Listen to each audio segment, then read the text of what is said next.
in Book 3, Section 9 of the Consolation of Philosophy, Lady Philosophy, having finished with the refutation of the partial, incomplete ideas of happiness, now turns to the question of teaching Boethius the meaning of perfect happiness. And so she says on page 79, I have said enough, I imagine, about the false ideas of happiness, and if you have been following me and have understood my observations, the next step is to show what true happiness is.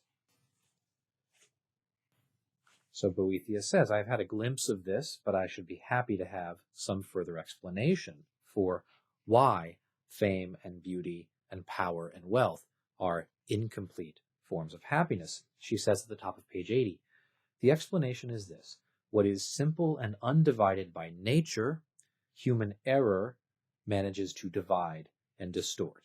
What is true and perfect becomes then false and imperfect. Again, it's our mistakes in thinking about the good that has led to our failing to achieve it.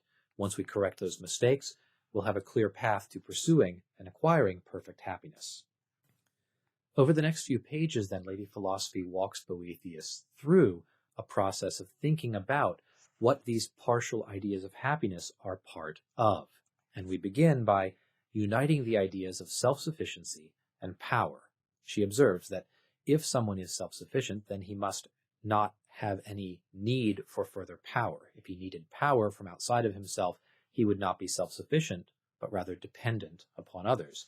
And so power and self-sufficiency turn out to be the same thing. We find them together. They're a package deal. Additionally, on the same page, she reasons that whoever has power and self-sufficiency is then most worthy of honor and respect. So in seeking power or honor or respect or self-sufficiency, we would really be seeking this same united state of affairs.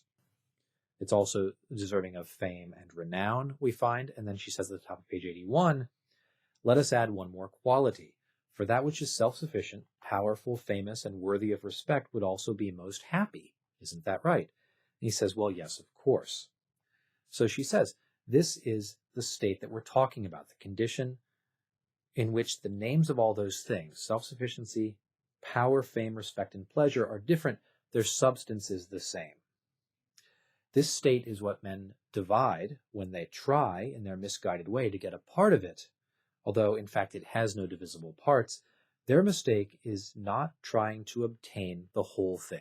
So it's a package deal. We need to seek the entirety of this summum bonum to acquire this state of self-sufficiency, power, etc., all together, rather than seeking one individual aspect of it. That's the intellectual mistake that leads people to misery, Lady Philosophy says. On page 82, whoever seeks one of these things apart from the others doesn't even get the one he was hoping for. And we've seen that in sections 3 through 8. The person who pursues self-sufficiency by piling up wealth only makes himself more dependent on others to spend his wealth, to guard his wealth, etc., etc. He doesn't achieve the good that he's trying to achieve by pursuing wealth. And so his activity is futile and ultimately frustrating. So we come to the end of this line of reasoning at the bottom of page 82, and we turn then to the question of perfect happiness.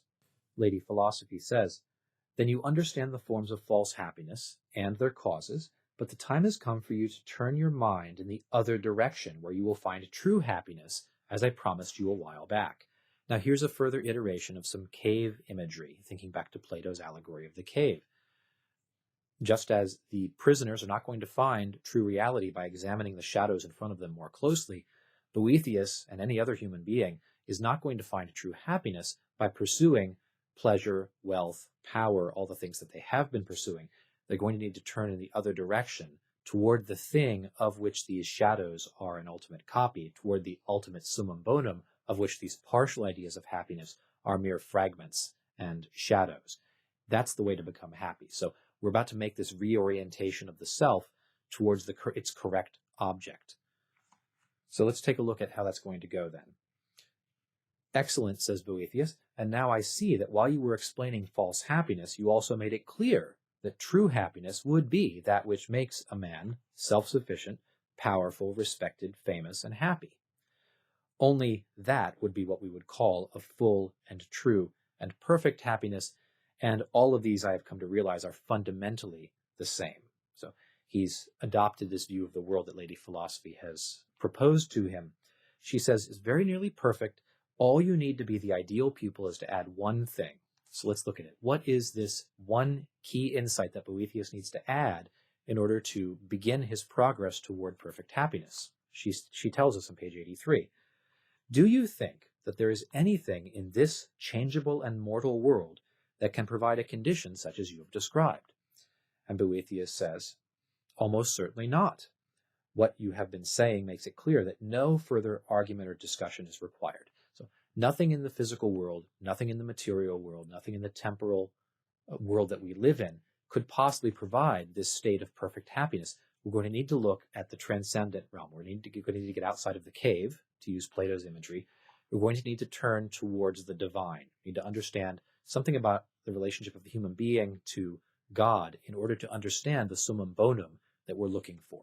That's the key insight of this part of the book. And this section of the book ends with a recognition that we need now to turn toward God, and we have a long poem or song from Lady Philosophy about that turn toward the maker of all things and the governance of the universe. That's what the next part of Book 3 is going to be about. That's all for today. Thanks for watching. Goodbye.